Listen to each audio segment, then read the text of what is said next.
días para todos. Mi nombre es Ana Morante. Yo soy la directora de Estrategia e Innovación en Management and Quality. Como parte de nuestra labor en la Dirección de Estrategia e Innovación, siempre estamos haciendo una labor de vigilancia tecnológica, revisando cuáles son las tendencias del mercado, cuáles son los marcos de referencia que están más vigentes, cuáles son los marcos de referencia que están innovando para optimizar las gestiones en los diferentes segmentos del mercado. El día de hoy vamos a charlar acerca de Big Data en sector salud.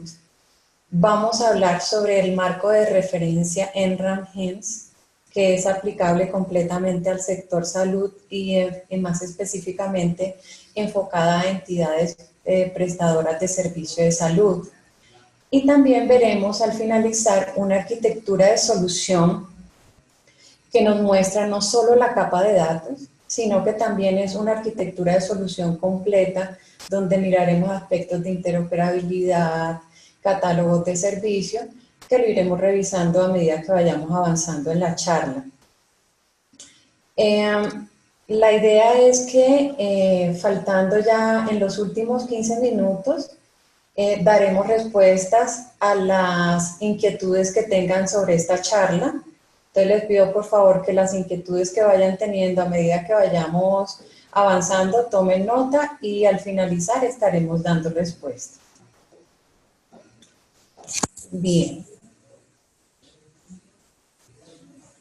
Listo, entonces como dijimos, vamos a hablar de Big Data en el sector salud. ¿Qué temas vamos a hablar? ¿Qué es Big Data? ¿Cómo ha sido esa evolución de Big Data?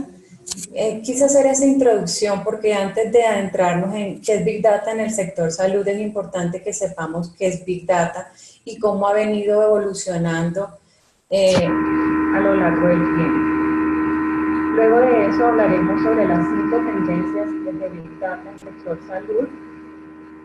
A continuación, los marcos de referencia aplicables y finalmente la arquitectura de solución. Entonces, iniciemos. ¿Qué es Big Data? El término Big Data se refiere específicamente a grandes volúmenes de datos. Ahora podemos decir, bueno, pues yo puedo tener grandes volúmenes de datos sobre los sistemas de información que tengo actualmente. ¿Cuál es la diferencia con lo que tenemos a hoy y el concepto de Big Data como tal? En Big Data podemos tener datos estructurados y también podemos tener datos no estructurados. ¿Y de dónde provienen esos datos no estructurados? Digamos, con el auge de la tecnología, las redes sociales, los sensores, los dispositivos móviles, estamos teniendo un flujo de información mucho más grande que el que podemos tener en nuestros sistemas transaccionales. Y generalmente esta información que fluye en las redes sociales son datos no estructurados. Pero lo que vemos es que este gran volumen de datos tiene un gran potencial para todas las organizaciones. ¿En qué sentido? Para apoyar la prestación de los servicios y la toma de decisiones en una organización. Porque con base en lo que yo encuentre en esa información, sea estructurada o no estructurada, yo puedo revisar cómo estoy prestando mis servicios, qué cosas adicionales requieren mis clientes o mis clientes potenciales, qué temas puedo optimizar para generar valor desde mis servicios. Igualmente la toma de decisiones desde la alta gerencia. ¿Cómo ha evolucionado este tema de Big Data? Entonces, inicialmente, ¿qué teníamos? Nuestros sistemas transaccionales, el ERP, el CRM y otras fuentes de información. Y la analítica convencional que hacíamos ETLs para extraer información de esas fuentes de datos. Entonces, de acuerdo a la necesidad que tuviéramos, íbamos extrayendo la información, la transformábamos y la cargábamos. ¿Dónde? A una bodega de datos. Luego de eso, ¿qué hacíamos? Lo cargábamos a unos cubos y sobre esos cubos aplicábamos lo que conocemos como BI, inteligencia de negocio. Y ahí es donde va el tema de analítica de datos. Pero hasta ese punto, ¿qué hacíamos? Analítica descriptiva nada más, ¿sí? Generábamos tableros de control, generábamos reportes. Y esa es, digamos, la analítica convencional. ¿Mm? ¿Qué ha pasado en los últimos años? Ha crecido las fuentes de información. ¿Por qué razón? Porque no solo estoy utilizando la información que yo tengo en mi organización, sino que viene un tema de interoperabilidad, donde yo necesito acceder a fuentes externas para hacer ciertos análisis que apoyen la toma de decisiones. Eso por un lado. Por otro lado, ¿qué tenemos? Nuevos datos. Y estos nuevos datos vienen en diferentes formatos. Entonces tenemos, por ejemplo, las páginas web donde un cliente puede hacer un tema de autoservicios, puede hacer PQR sobre los servicios que estamos brindando. Tenemos el tema de dispositivos móviles, tenemos el tema de sensores, tenemos el tema de redes sociales. Ahora bien, toda esa información la voy a seguir llevando a una bodega de datos convencional, dado dos cosas. La estructura de los datos, teniendo en cuenta que voy a tener información estructurada y no estructurada, y adicionalmente el volumen de datos.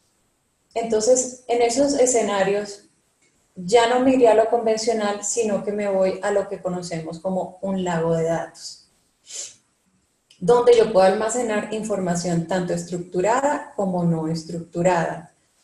Otro tema importante acá y es que hay un flujo de información que aumenta día a día, ¿sí? Porque de pronto lo que hacíamos en el ERP, en el CRM, ya teníamos como una medida de estándar de más o menos cuánto podía crecer periódicamente. Pero con la entrada de estos nuevos datos, el flujo de información casi que crece exponencialmente. En ese sentido, entonces el enfoque acá es un lago de datos. Sobre estos datos, yo incluyo en los diferentes formatos que tenga, voy a incluir esa información en el lago de datos. Y de acuerdo a los modelos analíticos o a las necesidades de análisis que yo tenga en mi entidad, voy haciendo la gestión de analítica sobre los diferentes formatos. Aquí hay un tema muy importante que viene con este crecimiento de datos, en su mayoría no estructurados, y es un tema de veracidad de la información, ¿sí? ¿Eso qué quiere decir? Que yo tengo que prestar mucha atención cuando ya empiece a hacer las transformaciones sobre esos datos para realizar ya una analítica avanzada, porque va a haber mucha información que va a venir con datos cerrados. En ese caso, lo que se busca es que las personas que conozcan del negocio participen en esos filtros y en esos procesos de calidad sobre la información. Ahora bien, ya con toda esta información que también, digamos, en varias revisiones, he visto que a este lago de datos le llaman también el oro negro. ¿Por qué? Porque hay mucha información que nos sirve para tomar decisiones, para hacer predicciones, y ahí es donde entra la analítica avanzada. Antes teníamos el Business Intelligence, que se sigue aplicando perfectamente, pero ahora pasamos ya a una analítica de negocio, que es lo que llamamos también como analítica avanzada. Ahí sobre esos datos que obtenemos podemos aplicar tanto analítica descriptiva, analítica predictiva y la analítica prescriptiva, ¿sí? Entonces, en ese sentido, ¿qué tenemos? Tenemos un incremento del volumen de los datos, por un lado, variedad de datos, múltiples fuentes y diversos formatos, y un flujo de datos masivo y continuo. ¿Esto qué implica? Vamos a tener altos niveles de interconexión o interoperabilidad, porque yo voy a tener que estar conectándome a esas fuentes de información que muchas veces tiene que ser conexión en streaming, dependiendo de la fuente y del interés que tengamos en temas de análisis, podríamos hacer temas en batch, ¿sí? Pero vamos a tener que estarnos conectando tanto a fuentes internas como a fuentes externas. Y cuando hablo de externos no es solo sistemas de información de otras entidades que nos interesen, sino estas fuentes de información con datos no estructurados. Bien, entonces en ese sentido hemos visto cómo ha evolucionado el tema hacia Big Data. Fíjense que el tema de Big Data no es simplemente tengo grandes volúmenes de información, diferentes formatos. El final último es esa información para qué me sirve. Entonces, estoy apoyando la toma de decisiones de la entidad, estoy optimizando los servicios que estoy prestando desde mi entidad hacia mis diferentes usuarios e interesados. Bien, ahora ya, digamos, habiendo revisado de qué se trata Big Data, qué características tiene, entremos a la información que se mueve en el sector salud. ¿Qué tenemos en sector salud? Por un lado, tenemos el tema de historias clínicas. ¿Qué nos pasa frecuentemente? Yo voy a una clínica, digamos clínica del country, y resulta que siempre voy a esa y allá está toda mi historia clínica. Pero cierto día me tocó ir a otra clínica y si yo no la llevo impresa, el doctor que me atiende no tiene mis antecedentes médicos para tomar una decisión sobre mi situación de salud. Entonces, ¿cuál es la idea en este tema de historias clínicas? Que a través de temas de interoperabilidad, que a través de temas de estandarización de la información, se pueda tener acceso a una historia clínica interoperable, ¿sí? Que desde cualquier lugar un médico pueda consultarla y con base en esa información que tenemos de nuestra historia clínica pueda tomar decisiones en cuanto a tratamientos médicos, en cuanto a medicación, en cuanto a procedimientos que tenga que hacernos. En ese sentido, esta historia clínica actualmente, ¿cómo está? Las prestadoras de salud tienen la información de las veces que yo he ido, pero no hay una visión única, ¿sí? Está distribuida en diferentes fuentes de información. Esas historias clínicas, ¿cómo se trabajan? Por un lado tenemos el tema de CDAs, que es la arquitectura de documentos clínicos, que no es más que una estructura que me permite enviar la información, ¿sí? Tiene una semántica que me permite enviar información relacionada con mi historia clínica. ¿Y esto qué quiere decir? Hay ciertas propiedades que tengo que enviar sobre un tema en particular con ciertos estándares. Como que tenemos, por ejemplo, en CDAs. Tenemos los CDAs de las urgencias que hemos tenido, hospitalizaciones, consultas externas, ayudas diagnósticas, historia clínica perinatal, entre otros, porque hay una serie de CDAs que ya están definidos y estandarizados. Bien, pero además de eso, ¿qué tenemos? Aquí entramos a hablar ahorita de datos maestros consolidados. O sea, si yo quiero tener una visión única de mi historia clínica, hay una serie de datos que conocemos como datos maestros que es importante reconocer. ¿Y de qué estamos hablando exactamente? Estamos hablando de pacientes, prestadores de salud, profesionales de la salud, los diagnósticos, qué procedimientos se realizan, qué medicamentos. ¿Y por qué menciono esto? Porque en el tema de la salud hay entidades que también prestan los servicios de entrega de medicamentos. Entonces resulta que una de esas entidades tiene los medicamentos con cierto nombre y la otra los maneja con otro nombre. Entonces es ahí donde nosotros debemos tener datos maestros relacionados con la prestación del servicio de salud, en cuanto a cuáles son los procedimientos y cuáles son las equivalencias entre una y otra prestadora de salud, qué procedimientos se realizan, qué medicamentos. Entonces, este es un tema súper importante también en la información que se maneja en el sector salud. Ahora, otro tema súper importante, y aquí sí que hay un gran volumen de información, es en las imágenes diagnósticas. Aquí, ¿qué tenemos? Imágenes médicas de las diferentes especialidades diagnósticas que se pueden prestar. ¿Y eso cómo se hace? Hay algo que se llama el RIS, que es el Sistema de Información de Radiología, ¿sí? Esa información que me maneja los reportes y los informes diagnósticos, pero eso va acompañado de las imágenes diagnósticas como tal, y eso es lo que conocemos como los PACS, que son sistemas de almacenamiento y distribución de imágenes. Aquí hay un tema muy importante, y es que cuando se trabaja con imágenes diagnósticas y vamos a almacenarlas, debemos cuidar muy bien el tema de calidad de estas imágenes. ¿Por qué? Porque con base en estas imágenes diagnósticas es que los médicos toman decisiones sobre tratamientos, procedimientos, y si estas imágenes no tienen una buena resolución, pues se pueden estar cometiendo errores en temas de diagnósticos y tratamientos.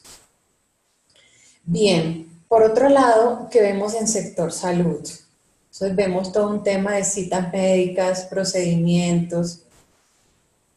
¿Qué está buscando a nivel de gobierno en este tema? Poder unificar todo este tema de citas médicas y procedimientos en un portal único.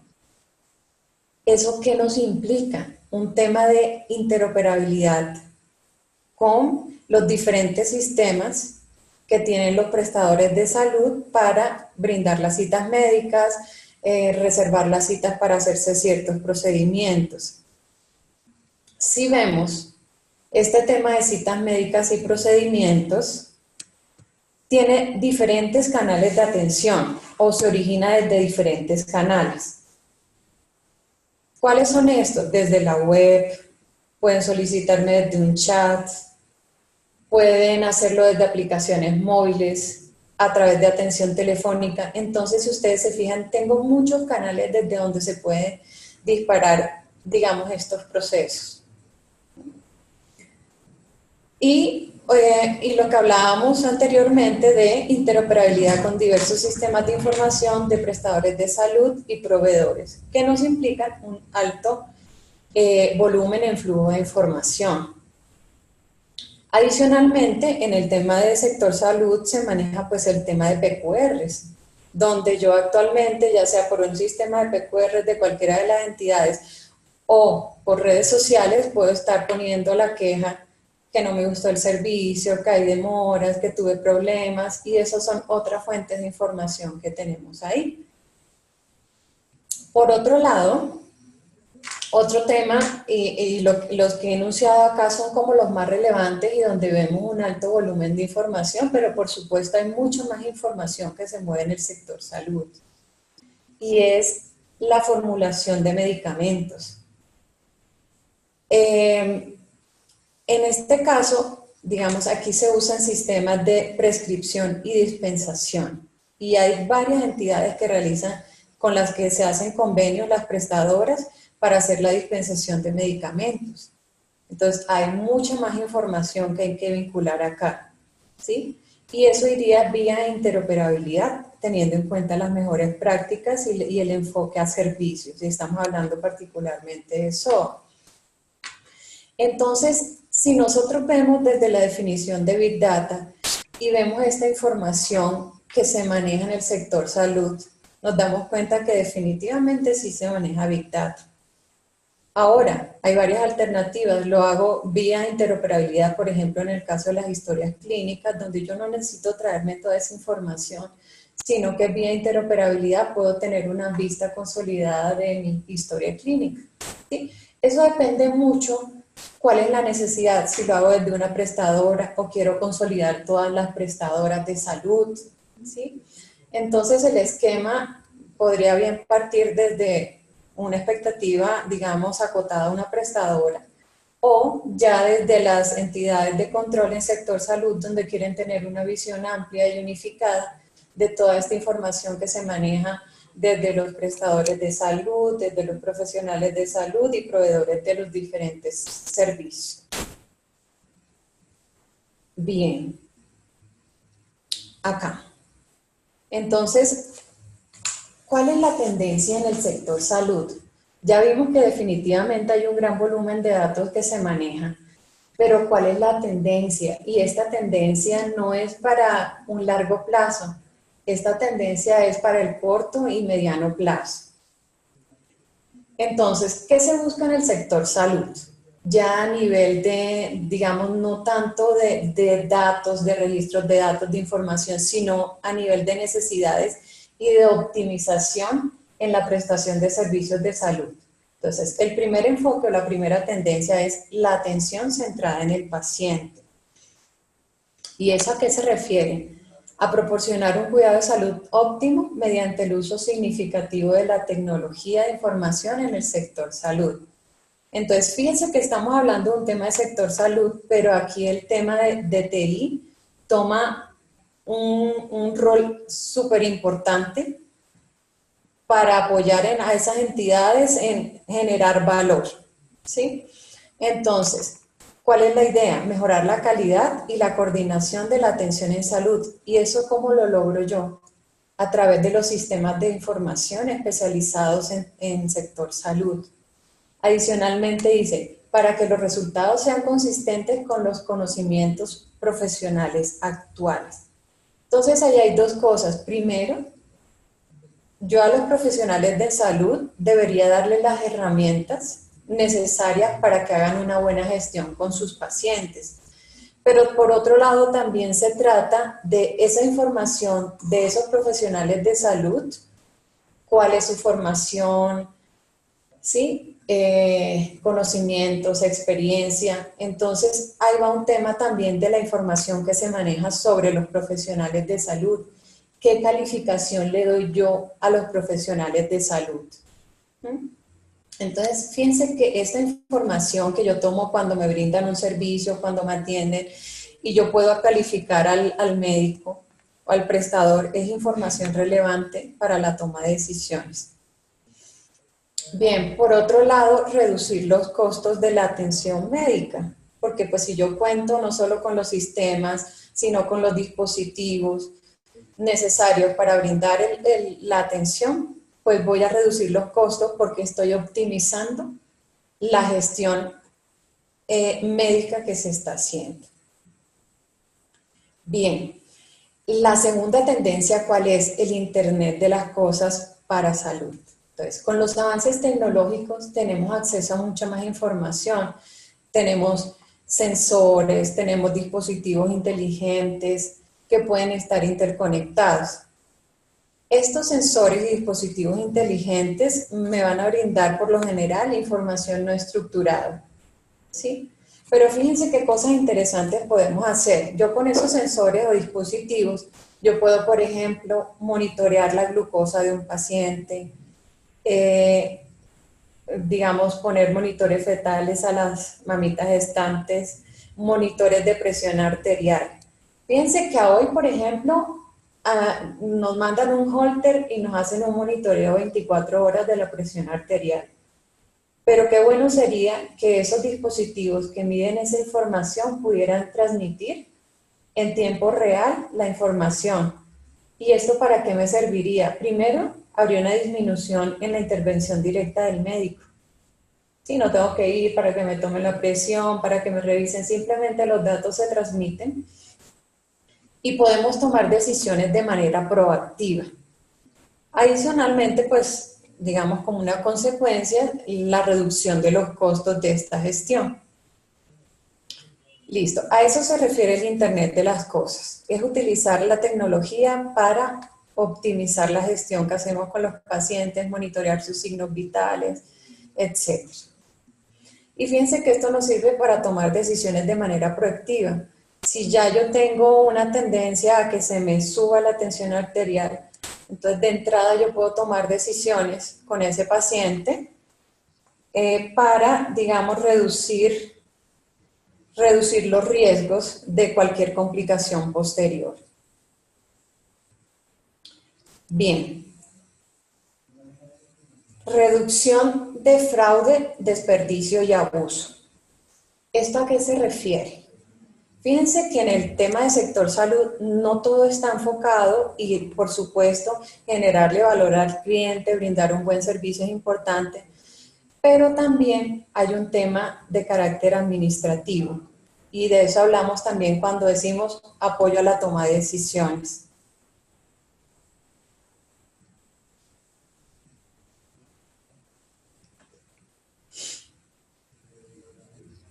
A ver,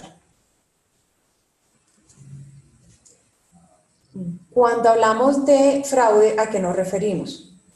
Como tenemos el registro de los pacientes, de qué procedimientos se les ha aplicado, si ha reclamado medicina, aspectos de facturación, a través de esa información que tenemos en estos repositorios de datos, podemos detectar anomalías sobre la utilización de los servicios médicos. Por ejemplo, hay un paciente que va con mucha frecuencia a tomar ciertos servicios médicos, ¿sí? Entonces ahí se realizan análisis donde se encuentran patrones que nos permiten definir cuándo es un fraude o cuándo no. O por ejemplo, un paciente que reclama una medicina en una ubicación, luego va y reclama la misma medicina en otra ubicación.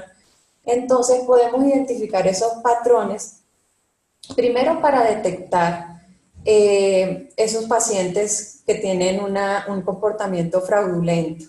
Y por otro lado, para predecir a partir de esos patrones qué pacientes podrían estar presentando esa misma situación.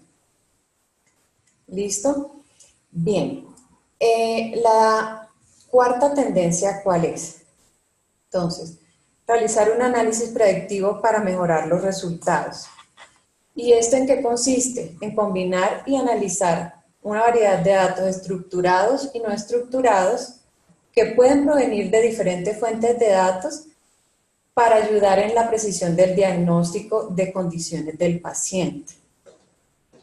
¿Sí? Entonces, por ejemplo, yo podría predecir a través de patrones, entonces yo tengo una información histórica, donde tengo, por ejemplo, pacientes que tienen una cardiopatía, y estos pacientes generalmente tienen ciertas características y ciertos patrones de antecedentes, de sintomatología. Yo podría predecir un paciente cuando está en riesgo de predecir cierta enfermedad. ¿Listo? Bien. Otro tema, y esta es la última tendencia, que es el monitoreo en tiempo real de los pacientes. Entonces, ¿esto de qué me habla? Si yo, y esto está también muy ligado al IoT, que habíamos visto anteriormente, que es monitorear en tiempo real los signos vitales del paciente, identificando cambios en su condición. Esto nos permite actuar de manera proactiva y salvar vidas, digamos, realizar intervenciones a tiempo, ¿sí? ¿Qué es lo que uno no podía hacer en la analítica convencional? Simplemente obtengo patrones de cosas que ya sucedieron. Entonces, estas que hemos visto son las tendencias de Big Data en el sector salud. Muy bien. Entonces, habiendo visto ya a qué se refiere cuando hablamos de Big Data, cuáles son esos escenarios de Big Data en sector salud y las tendencias de Big Data, vamos a mirar entonces los marcos de referencia. Específicamente para el sector salud, digamos, cuando uno hace este ejercicio con el sector salud, puede aplicar diferentes marcos de referencia. Yo podría aplicar un marco de arquitectura empresarial para mirar la situación actual, mirar cómo debo mejorar, pero hay unos marcos muy específicos para este sector salud. En este caso, vamos a hablar sobre HIMSS. ¿Qué es HIMSS? Es una organización sin fines de lucro que se dedica a mejorar la atención de salud en temas de calidad, seguridad y costo-efectividad, pero siempre apoyado en la tecnología de la información y los sistemas de gestión de estas entidades de prestación de salud. ¿De dónde nace HIMSS? HIMSS ya lleva bastantes añitos, fue fundada en 1961 en Estados Unidos como la Sociedad de Sistemas de Gestión Hospitalaria. Ya esta organización cuenta con más de 50.000 miembros individuales y más de 570 miembros corporativos, es decir, organizaciones interesadas en el tema, y más de 225 organizaciones sin fines de lucro. Bien, ¿y qué es lo que está proponiendo HIMSS? Este marco de referencia de HIMSS trata varios tópicos. Por un lado, la inteligencia clínica y de negocios. Por otro lado, el soporte a decisiones clínicas, la informática clínica como tal, los registros de salud electrónicos o lo que también se conoce como registros médicos,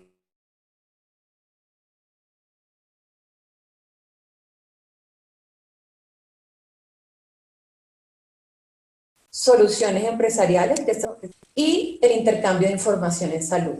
En estos tópicos se enmarca ese marco de referencia. Bien, ¿qué plantea ese marco de referencia? El marco de referencia plantea unos modelos de madurez. ¿Cuáles son esos modelos de madurez? Por un lado está el modelo de adopción de registros médicos electrónicos. Como segundo está el modelo de adopción de registros médicos electrónicos para paciente externo, que digamos inicialmente estaba en general registros médicos electrónicos, pero abrieron un modelo particular para pacientes externos. Esto es atención primaria. Otro modelo de madurez es el modelo de adopción para madurez analítica. Y finalmente el modelo de madurez para continuidad del cuidado en la salud. Si ustedes se fijan, digamos, el orden que aparecen estos modelos de madurez no es caprichoso, va en ese orden como está planteado ahí. Porque primero lo que busca este marco de referencia es lograr una transformación digital en las entidades prestadoras de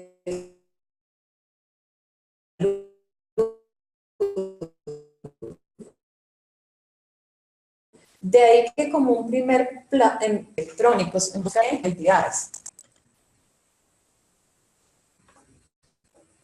Y luego plantea pues este mismo modelo, independientemente si es paciente externo o no, ese es un primer paso. Una vez ya yo definí mis registros médicos electrónicos vinculando las diferentes áreas de las prestadoras de salud, pasa un modelo de adopción para la madurez analítica. ¿Por qué? Porque cuando yo tengo todo este tema digital, ya yo tengo información de insumo para ir madurando en temas de analítica, ya sea que antes tomábamos las decisiones en diagnósticos impresos, incluso en imágenes impresas, pero ya fui entrando a un tema de, bueno, ya tengo un repositorio de datos y luego vamos haciendo modelos analíticos más avanzados hasta llegar a modelos analíticos prescriptivos. Ya una vez tengo todo eso, ya sé que esos registros médicos me están apoyando en la toma de decisiones. Y finalmente, ¿qué debo hacer como una prestadora de salud? Dar continuidad a ese cuidado en la salud, es decir, mantener todo eso bueno que he logrado, mantenerlo y mejorar. Bien, vamos a entrar, el modelo de madurez que vamos a detallar es el modelo NRAM, que es el de registros médicos electrónicos. ¿De qué se trata este modelo de madurez? Este modelo analiza la madurez de los sistemas clínicos en las prestadoras de salud. Incorpora metodología para puntuar o calificar automáticamente los hospitales en todo el mundo en relación con sus capacidades de registros médicos electrónicos. Entonces, fíjense dos cosas. Primero, esto es un marco internacional aplicable a cualquier hospital o clínica alrededor del mundo. No tengo que adaptarlo,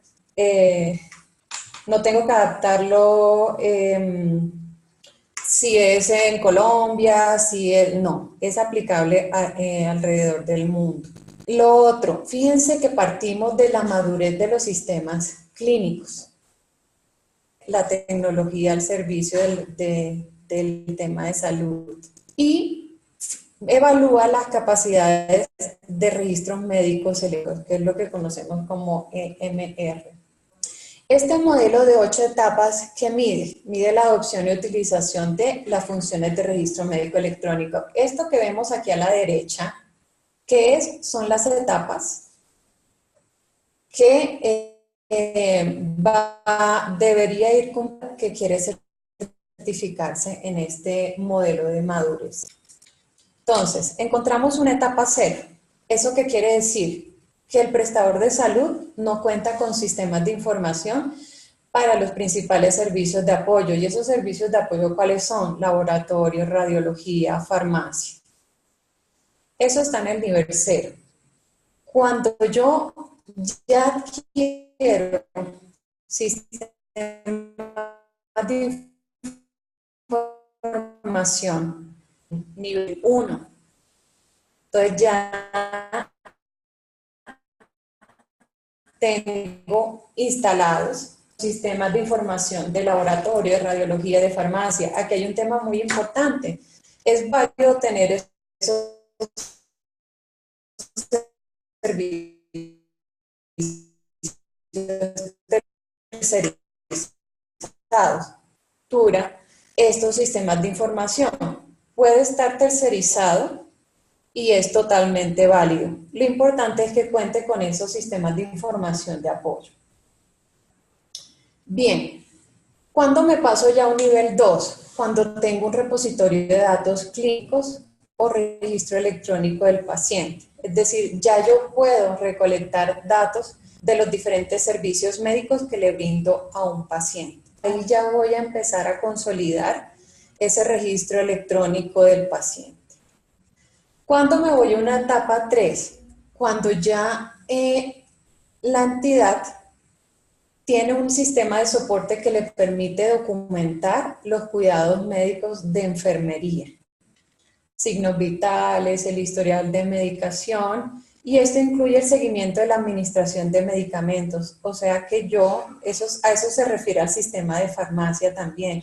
O sea, yo debo poder hacer seguimiento desde que a un paciente me le prescriben un medicamento, se le suministra. A eso se refiere con ese seguimiento a la administración de los medicamentos. Bien. En una etapa 4, ¿qué dice? Yo doy una prescripción electrónica, es decir, le formulo a un paciente como apoyo a la decisión clínica en al menos un servicio clínico. ¿Sí? Listo.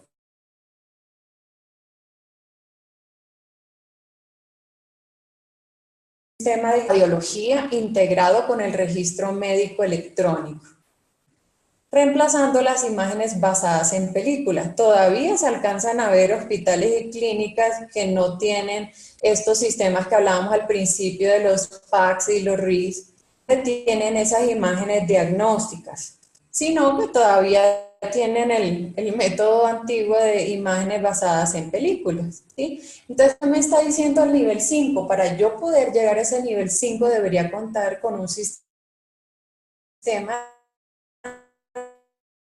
de gestión de imágenes quedado con el registro. Pero si me ordenaron una radiografía, una tomografía, esto tiene que estar enlazado y relacionado. Bien, hay un nivel 6. ¿Qué dice el nivel 6? Pues debe haber interacción entre la documentación clínica y los sistemas de apoyo. ¿Para qué? Para la toma de decisiones. Es decir, estos sistemas que ya yo tengo deben integrarse. ¿Sí? Y la etapa 7, ¿a qué se refiere? Ya yo debo tener registro médico electrónico completamente integrado con todas las áreas clínicas. Por ejemplo, cuidados intensivos, urgencias, etcétera, etcétera. ¿Eso qué me permite? Ya tengo un registro médico consolidado. No es que de pronto me pasaron para la UCI, pero eso no quedó en mi registro médico electrónico. Todo debe, por lo menos en esa entidad prestadora, debe estar consolidado y tener una vista única de ese registro médico electrónico. Y aquí fíjense que en la última etapa que dicen, se identifican capacidades analíticas para mejorar la asistencia médica. Entonces esto va de la mano con el siguiente modelo de madurez que les contaba al principio, que es el de analítica. Muy bien. ¿Qué más tenemos sobre ENRAM? En realidad, ENRAM es el primer modelo TIC que es reconocido internacionalmente, enfocado a ayudar a las organizaciones de salud a medir el éxito en su implementación de los registros médicos electrónicos. A la final, ¿cuál es la consecuencia de todo esto? O sea, aumentamos la calidad de los servicios, hay un tema de optimización. Bien, entonces, además, cuando yo hago esta evaluación con ENRAM, todo me da un estatus, cuál es mi situación actual frente a los sistemas de apoyo, frente a los registros médicos electrónicos, que me permite este modelo de madurez generar una hoja de ruta. ¿Para qué? Para realizar la transformación digital en la organización. ¿Y cómo es eso? Primero tengo que evaluarme cómo estoy frente a esos niveles que se definen en el modelo de madurez y de acuerdo a lo que encontremos, entonces debemos plantear una hoja de ruta de cuáles son las siguientes acciones que debo realizar para ir avanzando en esa escala de madurez definida por este marco internacional. Entonces, a eso se refiere en una hoja de ruta. Entonces, ya vimos el marco de referencia con un enfoque muy particular a temas. Hay un tema de interoperabilidad súper fuerte cuando hablamos de sector salud. Entonces, tenemos un modelo de madurez, saldrá de ahí una hoja de ruta para seguir optimizando, digamos, el tema de crecimiento en registros médicos electrónicos. Pero detrás de eso hay un tema de interoperabilidad, tener que hablarme con otras aplicaciones para extraer información, para consolidar esa información, por ejemplo, de una historia clínica. Entonces, en ese sentido, complementando el marco de referencia, nosotros usamos, hay un conjunto de estándares aplicables al sector salud, que es el HL7, Health Level 7, que consiste en un conjunto de estándares para facilitar el intercambio electrónico, específicamente de información clínica. ¿Qué usa este conjunto de estándares? Notación UML, un metalenguaje XML. Más allá de eso, ¿qué contiene? O sea, no es que sea un solo estándar HL7. El HL7 es un compendio de estándares entre los cuales se encuentran, por ejemplo, vamos a mirar este CDA HL7 que lo mencionamos al principio, que es la arquitectura de documentos clínicos. Tenemos el SPL, que es el estándar de etiquetado de medicamentos. Tenemos el HL7 Medical Records, que es el estándar de administración de registros médicos. El HELO, que es un estándar para la expresión de reglas de soporte de decisiones clínicas. Y así, hay varios. Estos son como los más relevantes. Entonces, fíjense que ya hay unos estándares para interoperar que de acuerdo al alcance que tengamos, se aplican los que correspondan. Entonces, etiquetado de medicamentos, el CDA que me permite pues tener consolidada la historia clínica, en fin. Ahora, recientemente salió una actualización o una mejora sobre ese HL7. Es importante aclarar que este nuevo estándar se encuentra todavía en etapa de trial, pero digamos que tiene unas ventajas interesantes, entonces está apenas empezando. ¿Cómo se llama ese estándar? Se lee FIRE, como si fuera fuego, y es el último estándar desarrollado y promovido por el mismo HL7, que es lo que habíamos visto que es el responsable de ese compendio de estándares vistos previamente. ¿Qué busca FIRE? Toma lo mejor de cada uno de los estándares que se usan actualmente, estamos hablando de HL7 versión 2, versión 3, CDA, ¿sí? Para que mejore la implementación de estándares de interoperabilidad. ¿Qué ventajas tiene este estándar? La agilidad que tiene. Y sobre todo en estos ambientes donde necesitamos respuestas en tiempo real, tenemos flujos de información en tiempo real. Entonces, este estándar es muy bueno con ese enfoque de respuestas muy rápidas. Este estándar parte de un concepto fundamental de recursos. ¿Y a qué se refiere con recursos? Va como a la unidad más básica de interoperabilidad, que se acuerdan que hablamos de datos maestros, por ejemplo, pacientes, médicos, problemas de salud, observaciones, y tiene como un enfoque CRUD. ¿Qué hago sobre estos datos maestros? ¿Sí? FIRE está diseñado pues específicamente para web y está alineado con el protocolo REST. ¿Y por qué con el protocolo REST? Pues por el tema, digamos, los servicios REST son más livianos y los tiempos de respuesta mejoran más que si lo hiciéramos con SOA. Y tiene como ventaja que puede convivir e integrarse con sistemas que actualmente estén empleando versiones antiguas de los protocolos HL7 o CDA. Entonces quiere decir que hay una continuidad que si ya yo lo tengo con esos protocolos, pues no es que vaya a perder el trabajo. Pero como les decía inicialmente, pues está todavía como apenas iniciándose, está en pruebas, pero pues tiene una buena proyección este estándar HL7. Bien, que aplica para las prestadoras de salud. Y los estándares para interoperar. Bien. Ahora vamos, como no es el foco, a hablar de los otros modelos de madurez, pero sí quisiera contarles un poco de qué se trata el resto de modelos de madurez. Entonces, como les había comentado inicialmente, ONRAM tiene el mismo enfoque de NRAM, la única particularidad es que está enfocado a pacientes externos, es decir, con atención primaria.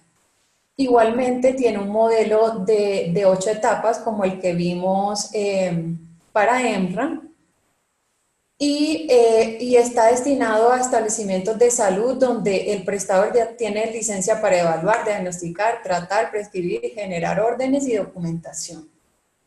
Básicamente, ¿qué hace? Evaluar la documentación clínica, ¿sí? Incluye pues todo el tema de prescripción, participación del paciente, análisis de salud, en fin. Entonces, muy parecido, solamente con la particularidad que son con pacientes externos. Y hay una variación de qué puede hacer el prestador. El que seguía era HIMSS Analytics, que fue el que vimos en la tercera posición cuando vimos el marco de referencia. Este modelo de HIMSS Analytics, que se llama AMAM, está diseñado para medir y avanzar las capacidades analíticas de una organización.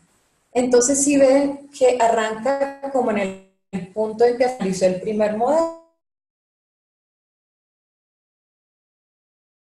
analítica, pero aquí ya lo que voy a analítica y cómo avanzamos en esas capacidades analíticas. Entonces, en eso se enfoca ese modelo de madurez. Igualmente tiene una escala de 8 etapas para la organización.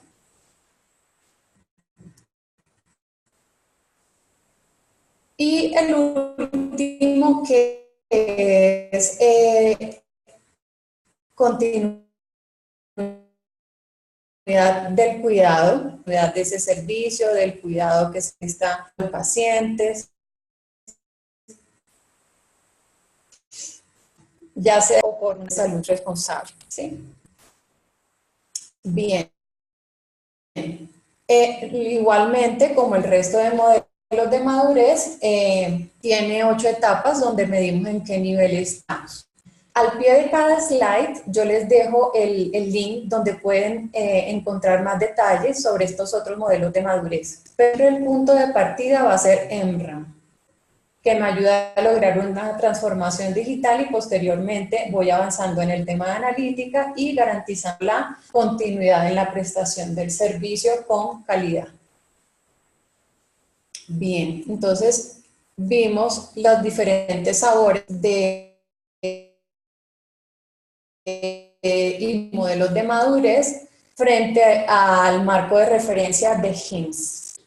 Ok, ya visto todo eso, a continuación les voy a mostrar una arquitectura de solución donde en esta propuesta de MQ vinculamos y también visionamos una serie de componentes que además de sistemas de apoyo que deben tener las prestadoras de salud, hay una serie de componentes que también me garantizan, además de la calidad, el tema de seguridad e interoperabilidad y catálogo de prestadora de salud o un ente de control.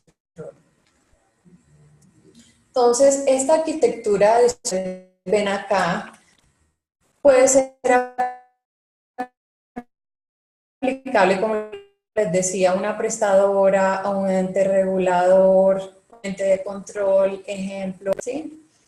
¿Qué encontramos en esta arquitectura de solución? Encontramos fuentes de datos. ¿Qué fuentes de datos? Y estas son las más relevantes, insisto, puede que hayan otras fuentes que se requieran y generen valor en esta gestión en sector salud. Entonces, estamos hablando de historias clínicas o bien podríamos llamarlos registros médicos electrónicos, las imágenes diagnósticas que ya veíamos, farmacia o medicamentos, y ahí estamos hablando de prescripción y dispensación. Prescripción es cuando yo ordeno a un paciente que le entreguen tal medicamento y dispensación es cuando ya se lo entrego. Todo el tema de PQRs, puedo necesitar información de terceros que apoyen la toma de decisiones y tenemos las otras fuentes de información que habíamos charlado antes, que pueden ser sensores, dispositivos, la web, redes sociales. Esas son mis fuentes de información. Ahora, voy a pasarme un momento al lado derecho superior. Entonces, allí inicialmente que identificamos cuáles son los actores o interesados.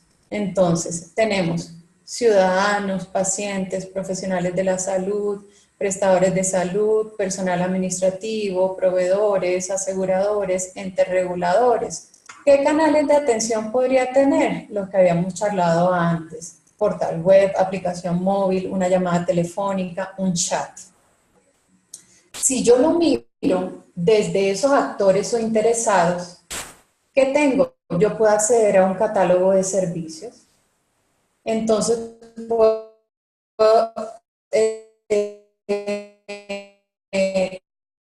tener acceso a historias clínicas de los médicos, los profesionales en la salud, porque en una consulta yo puedo tener la necesidad de mirar cuáles son los antecedentes de un paciente para tomar decisiones en qué tratamiento debo darle, qué procedimientos debo hacer. El tema de citas médicas y procedimientos, el reportes y modelos analíticos para la toma de decisiones. ¿Decisiones de qué tipo? Médicas y administrativas. Un médico, cuando va a una consulta, generalmente las consultas son muy cortas. Entonces, el médico no tiene tiempo de revisar todas las historias clínicas del paciente, ¿sí? Pero sí le apoyaría mucho al médico contar con modelos analíticos que le permitan predecir ciertos comportamientos en los pacientes, poder analizar e identificar pacientes de riesgo para tomar decisiones proactivas. Y lo que hablábamos frente al tema administrativo,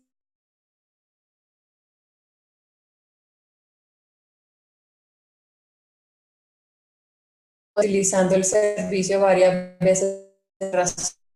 Entonces, esos modelos analíticos me permiten apoyar tanto la gestión médica como la gestión administrativa. Ahora sí me devuelvo. Hay un tema de datos abiertos, porque desde el punto de vista de gobierno hay información, teniendo por supuesto el tema de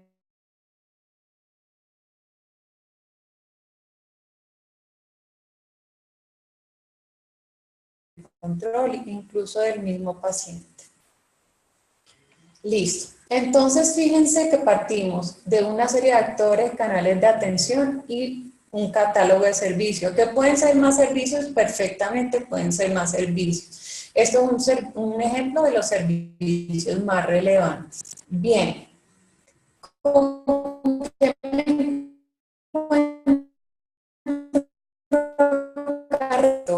Los canales. Pero fíjense que cuando ya yo voy a interactuar con todo este tipo de actores y con fuentes externas de información, ya yo debo vincular un componente que es acceso, que de acuerdo a su perfil me dé acceso a diferentes servicios, a diferentes fuentes de información.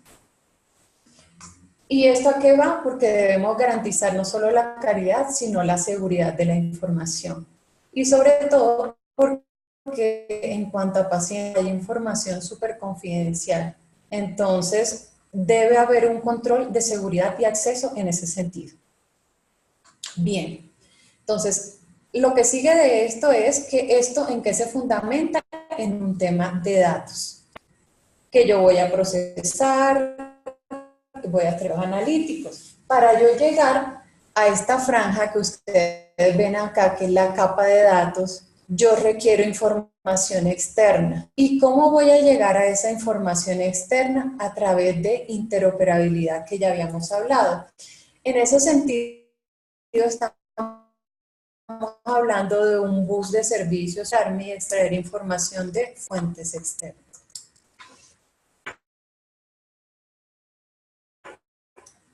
Digamos, si yo quisiera información de historias clínicas, de imágenes diagnósticas, incluso todo el tema de irme al tema de citas médicas y procedimientos consolidados, yo ahí justamente tengo que integrar un componente adicional que se llama BRM, que es gestor de reglas de negocio. ¿Y por qué menciono esto? Porque cada entidad prestadora de salud tiene sus propias reglas de negocio, pero cuando ya yo quiero una visión consolidada, debo definir a este alto nivel unas reglas de negocio, ¿sí? Que defina qué reglas aplicar cuando ya yo voy a trabajar con diferentes prestadores de salud. Bien, entonces ya dijimos que para llegar a este tema de los datos, yo también tengo una labor de interoperabilidad y validación de reglas para esas fuentes de datos o aplicaciones. Listo. Cuando yo entro acá, ¿qué encuentro? Pues puedo tener sistemas de información internos que me interesa revisar también y tengo las fuentes externas.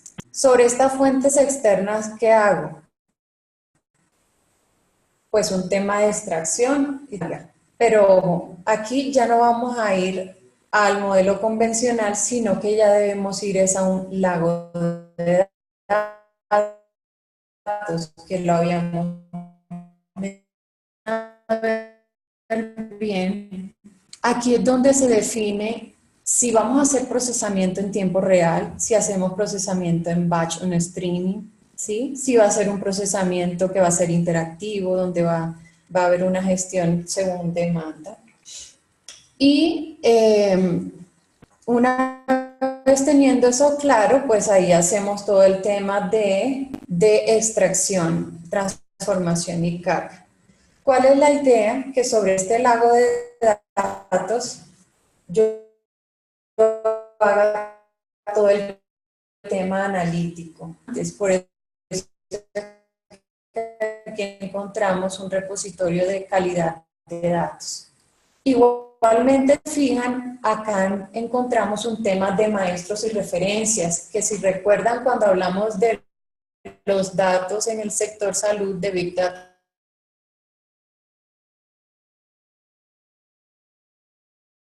permite una visión única de todo este panorama. Bien, entonces ya vimos que tenemos el lago de datos, tenemos un tema de calidad de datos, maestros y referentes que lo mencionábamos en el catálogo de servicios. Ahora, yo podría bien tener una bodega de datos que dentro de la información que tengo puedo tener información transaccional con un modelo relacional, y entonces perfectamente yo puedo tener desde acá el lago de datos, llevar lo que corresponda a una bodega de datos. Ahora, lo que ven aquí, al ladito de gestión de datos maestros, son los diferentes datos maestros que nosotros identificamos relevantes para el sector salud. ¿Listo?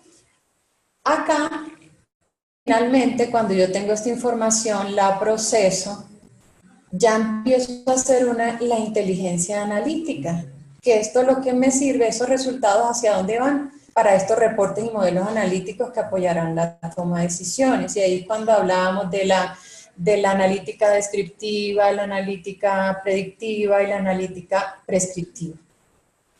Listo. Entonces, esa es una arquitectura de solución que nosotros planteamos, es una arquitectura agnóstica porque no está, digamos, asociada a una tecnología en particular, porque en este tema de Big Data hay varias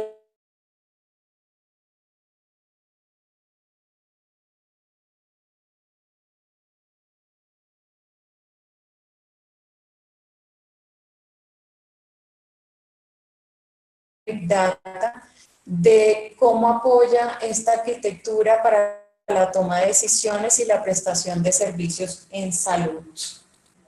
Entonces, hasta ahí nuestra presentación. Voy a dar paso a la sesión de preguntas.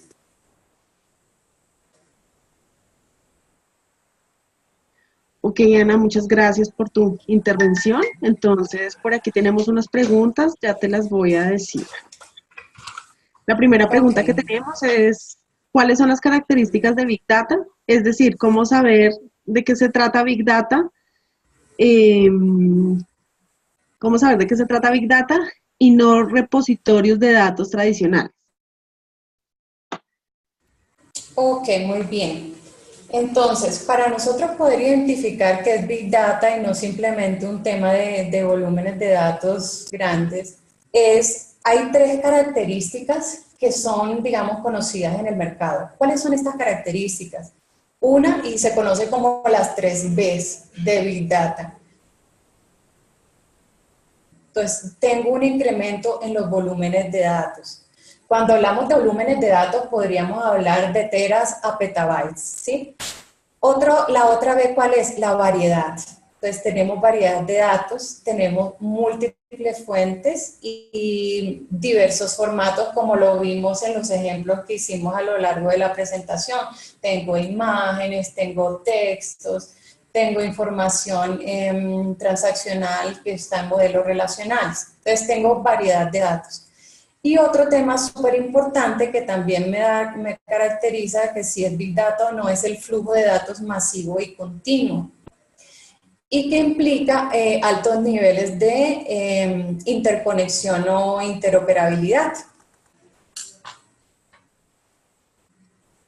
Ok, perfecto. Bueno, Entonces, ¿cómo estamos hablando de Big Data? mira, tenemos una segunda pregunta y es, ¿cuál es la diferencia entre analítica, descriptiva, predictiva y prescriptiva? Ok, muy bien. ¿De qué es la analítica descriptiva?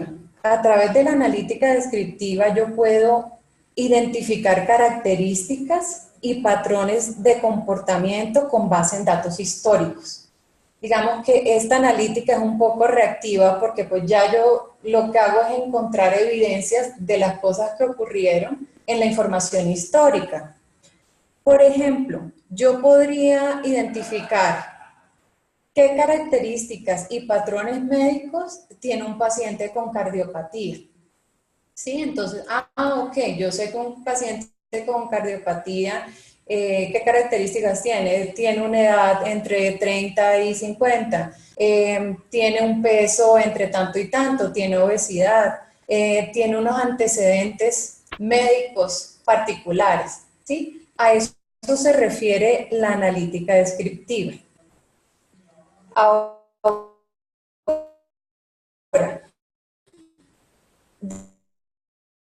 ¿de qué se trata? ¿Por qué? Porque es que cuando yo tengo ya patrones y características, yo puedo, sobre los datos nuevos, predecir, ¿sí? Yo puedo predecir qué paciente riesgo de sufrir una cardiopatía.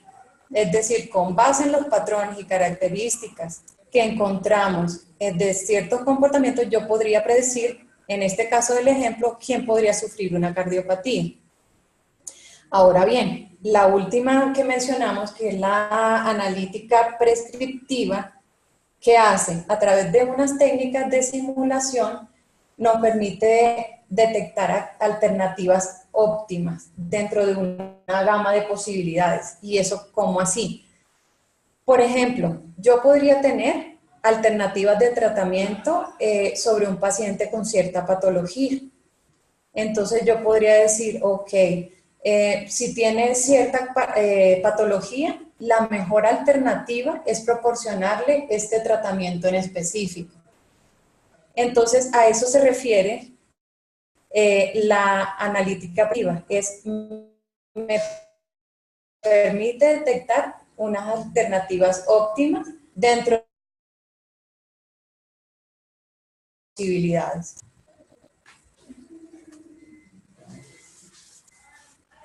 Ok, bueno, acá nos hacen una pregunta más. Es, ¿cómo se manejan las ontologías y la gestión única de pacientes en un modelo de interoperación que no se observa, perdóname, no se observa de manera clara en la arquitectura que se plantea? Ok, vale. Las ontologías realmente, digamos, esta arquitectura más de solución, pero si te fijas dentro de esos estándares, ya se define cómo va a ser esa estructura de pacientes, cómo va a ser la semántica, cómo va a ser la estructura. Esa no está tanto dentro de esta arquitectura de solución planteada, sino en los estándares que aplicamos para definir qué estructura y qué semántica van a tener esos datos sobre el paciente. Entonces, se aplican para estandarizar, independientemente que sea el prestador X o Y, van a tener el mismo estándar y la misma semántica para trabajar la información de pacientes, de procedimientos. Eso me permite que al momento de interoperar estamos todos hablando un mismo lenguaje. Ok, gracias. Mira, una duda más. Dice que la arquitectura está dejando de lado un poco el manejo de la HC, enfocada a procesos y tendencia de los PRM. ¿Me las repites, porfa? Dice que la arquitectura está dejando de lado un poco el manejo de la HC, enfocada a procesos y la tendencia de PRM. Ok, enfocado a los procesos de la historia clínica. Bueno, nuevamente acá la intención con esta arquitectura de solución es un poco un enfoque técnico, ¿no? De acuerdo a lo que hablamos, pero podríamos tener unas vistas más enfocadas a ese proceso que no sean tan técnicas y lo tomaremos en cuenta para la revisión de esta arquitectura. Ok, mira, una duda más. El apoyo analítico es clave. Ya existen herramientas que asocian los protocolos de atención y el punto de manejo de los pacientes que tienen patologías múltiples a nivel de adherencia al tratamiento y el manejo de las farmacologías complejas. Es un servicio relevante que debe tener una arquitectura clínica. Ok, vale, de acuerdo. Nos comenta aquí algo más. Análisis de tendencias es muy importante en el manejo del paciente crítico, ya sea la pirámide de Kaiser o el modelo Warner. Vale, listo. Sí, Nos hacen estamos de otro acuerdo. comentario. Ok. Mira, FHIR no está en el trial, ya está en vivo y se está homologando soluciones bajo este cumplimiento. Sobre FHIR ya estamos en la versión 3.0.0 que que va a salir en que salió en marzo de este año. En Europa se celebra un congreso anual desde hace 5 años donde se entregan inclusive las homologaciones en soluciones de salud bajo el estándar. Es un aporte que hace uno de los participantes. Pues Vale, muchas muchísimas gracias. gracias. Entonces, no sé si tienes algo más que agregar. Este modelo NRAM actualmente está siendo utilizado en más de 8.000 hospitales mundiales. Encontramos ya hospitales certificados en Argentina, Chile, y hay un caso muy particular en Colombia donde el Hospital Infantil Los Ángeles de Pasto se encuentra en proceso de certificación. Entonces es un tema que está tomando mucho auge en este sector de salud. Entonces, digamos que esta tendencia ya está siendo adoptada, digamos que empezó por Estados Unidos, luego Europa y ya está llegando a Colombia y tomando mucha relevancia. Ok, perfecto. Bueno, pues les agradecemos a todos los participantes por asistir a nuestra conferencia. Les recordamos que en nuestra página web www.mqrg.com van a encontrar la memoria de este webinar por si alguien tiene alguna duda o quiere volver a recordarla. Así como también la pueden compartir en redes sociales con personas que conozcan y que les pueda interesar el tema. Eh, pues muchísimas gracias por tu intervención, gracias por tu tiempo y pues esperamos tener un nuevo webinar contigo nuevamente, Ana. Vale, muchas gracias y sobre todo muchas gracias por los aportes realizados. Gracias, buen día a todos.